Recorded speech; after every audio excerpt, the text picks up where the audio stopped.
So hi అందరికీ, నేను మళ్ళీ వచ్చేసాను ఈరోజు ఫుడ్ మళ్ళీ ఇప్పుడు పంచిపెట్టడానికని. సో ఈరోజు ఏంటంటే మేము ఒక 20 మెంబర్స్కి ఫుడ్ పెడదామని చెప్పేసి ఇక్కడ ఉస్మానియా ఎదురుగున్న టమాటో రైస్ అనే షాప్ దగ్గరకు వచ్చినాం అనమాట. ఇక్కడ 30 రూపీస్కి ఒక బాక్స్ వస్తుంది.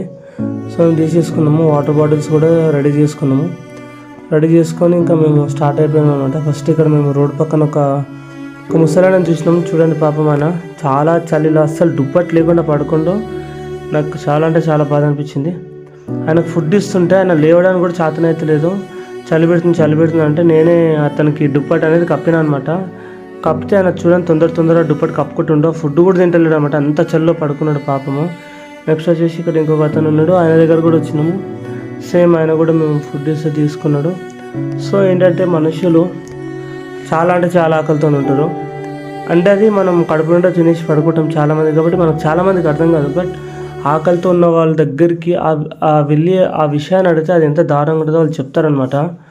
సో ఈయనకు కూడా దుప్పటి ఎందుకు ఇస్తున్నామంటే ఆయనకు సంచి ఉందనమాట కప్పుకోవడానికి. ఆయన ఆంధ్ర నుండి వచ్చిందంట, బట్ మీ ఇల్లు అవేం లేకపోయేసరికి మేము ఇవ్వాల్సి వచ్చింది. సో మీరు కూడా హెల్ప్ చేయాలనుకుంటే జస్ట్ మీరు ఒక చిన్న హెల్ప్ చేయండి. ఏంటంటే చాలామంది వీడియోస్ అనేది చూస్తున్నారు, మేము పెట్టే షార్ట్స్ అనేది చూస్తున్నారు. బట్ ఏమవుతుందంటే ఒక్కరు కూడా సబ్స్క్రైబ్ చేస్తలేరండి. మీరు సబ్స్క్రైబ్ చేస్తే మాకు సపోర్ట్ ఉంటుంది. ప్లీజ్ అందరూ సబ్స్క్రైబ్ చేసుకోండి. అట్లా చేసుకోవడం వల్ల మాకు ఏమవుతుందంటే మాకు కొంచెం హెల్ప్ఫుల్ అవుతుంది అనమాట. మేము ఇంకా చాలామందికి హెల్ప్ చేయడానికి మాకు వీలు పడుతుంది. Thank you very much.